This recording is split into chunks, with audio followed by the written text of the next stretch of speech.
दोस्तों नमस्कार। राजधानी दिल्ली को देश का दिल कहा जाता है, पर लगता है दिल्ली वालों ने अपना दिल शराब के साथ लगा लिया है। जी हाँ, दिल्ली वासी शराबखोरी का अपना ही रिकॉर्ड बनाने में लग गए हैं। नए साल की पूर्व संध्या यानी कि 31 दिसंबर को दिल्ली वालों ने जमकर जाम छलकाए। अब सरकारी आंकड़ों पर तो विश्वास करना ही पड़ेगा। एक्साइज डिपार्टमेंट के आंकड़े बताते हैं कि 2023 में 31 दिसंबर को दिल्ली वासियों ने शराब खरीदने का अपना ही रिकॉर्ड तोड़ दिया। 31 दिसंबर को दिल्ली में शराब की कुल 24,726 बोतलें बिकी, जबकि उससे पिछले साल उसी दिन यह आंकड़ा 22,30,662 बोतलों का था। यानी 2023 में 31 दिसंबर को पिछले साल के मुकाबले 18% शराब ज्यादा बिकी। ऐसा भी नहीं कि दिल्ली वालों ने सिर्फ 31 दिसंबर को ही जाम छलकाए हों। 30 दिसंबर से ही उन्होंने नए साल के स्वागत का जश्न मनाना शुरू कर दिया था। 2023 में 30 दिसंबर को भी दिल्ली में 17,79,379 बोतल शराब बिकी। 2022 में भी ऐसा ही हुआ था, पर आंकड़े कुछ कम थे। उस साल 30 दिसंबर को दिल्ली वालों ने 14,66,353 बोतलें ही खरीदी। वैसे पूरे दिसंबर महीने की बात करें तो 2023 में दिल्ली की 635 शराब की दुकानों से 3,97,80,240 बोतलें बिकी, जबकि 2022 में 520 दुकानों से 3,99,60,599 बोतलें बिकी थी। क्रिसमस की पूर्व संध्या पर भी दिल्ली वाले जाम छलकाने में ज्यादा पीछे नहीं रहे। 2023 में 24 दिसंबर को दिल्ली में 19,42,714 बोतल शराब बिकी थी। 2022 में 24 दिसंबर को यह आंकड़ा 14,68,357 बोतलों का था। बेशक आप जानना चाहेंगे कि दिल्ली में सबसे कम शराब आखिर किस दिन बिकी।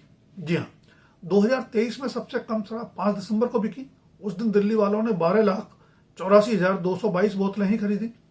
2022 में सबसे कम शराब दिल्ली में 4 दिसंबर को बिकी थी। उस दिन दिल्ली वालों ने 9,03,835 बोतलें खरीदी। पूरे साल की बात करें तो 2023 में दिल्ली वालों ने हर दिन औसतन 10 लाख बोतल से भी ज्यादा शराब खरीदी। जाहिर है, जब खरीदी तो गटकी भी होगी। इन आंकड़ों के आधार पर दिल्ली वासियों को ही शराबखोरी के लिए किसी खास नजर से देखना उनके साथ न्याय नहीं होगा। दरअसल आंकड़े यह भी बताते हैं कि जो भारत कभी दूध दही के खाने के लिए जाना जाता था, अब तेजी से मैखाने में बदलता नजर आ रहा है।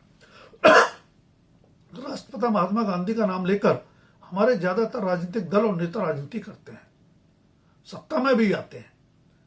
गांधी जी की मद्य निषेध यानी कि शराब पर पाबंदी के पक्षधर थे, लेकिन मेहरबानी हमारी तमाम सरकारों की कि देश में शराब पीने वाले शराब की खपत तेजी से बढ़ती जा रही है।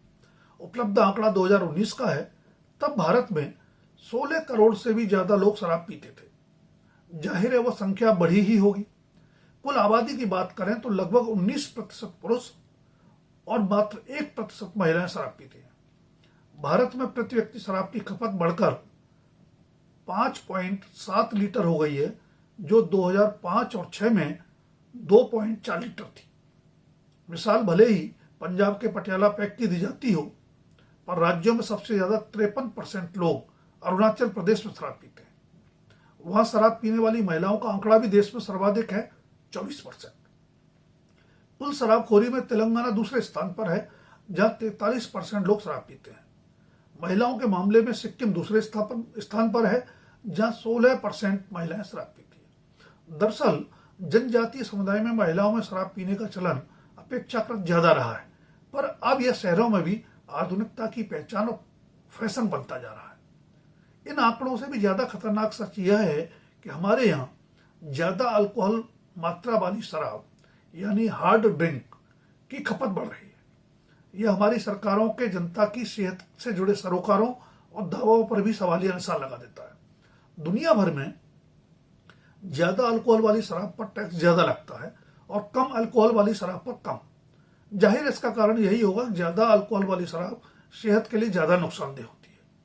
उसका सकारात्मक परिणाम भी सामने है कि विदेशों में ज्यादा अल्कोहल वाली शराब की खपत कम हो रही है और कम अल्कोहल वाली शराब यानी बियर, वाइन आदि की खपत बढ़ रही है। पर भारत में ऐसा नहीं है। हमारे यहाँ ज्यादा अल्कोहल वाली शराब यानी हार्ड ड्रिंक की खपत लगातार बढ़ रही है।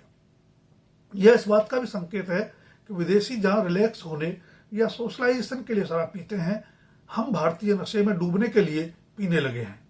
कंज्यूमर वॉइस जैसी कुछ स्वयंसेवी संस्थाओं ने समय समय पर आंकड़ों के जरिए शराबखोरी से समाज और सेहत को खतरों के प्रति सरकार का ध्यान आकर्षित करते हुए उसे एक्साइज के बजाय हेल्थ डिपार्टमेंट के तहत लाने तथा पूरे देश में एक ही शराब नीति लागू करने की मांग की है, लेकिन अभी तक नतीजा कुछ नहीं निकला।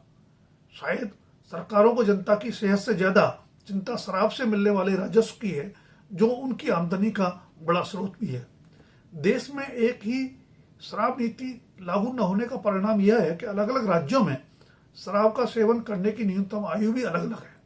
कहीं 18 साल तो कहीं 21 साल और कहीं 25 साल। दोस्तों, अगर वीडियो पसंद आए तो लाइक, सब्सक्राइब और शेयर अवश्य करें।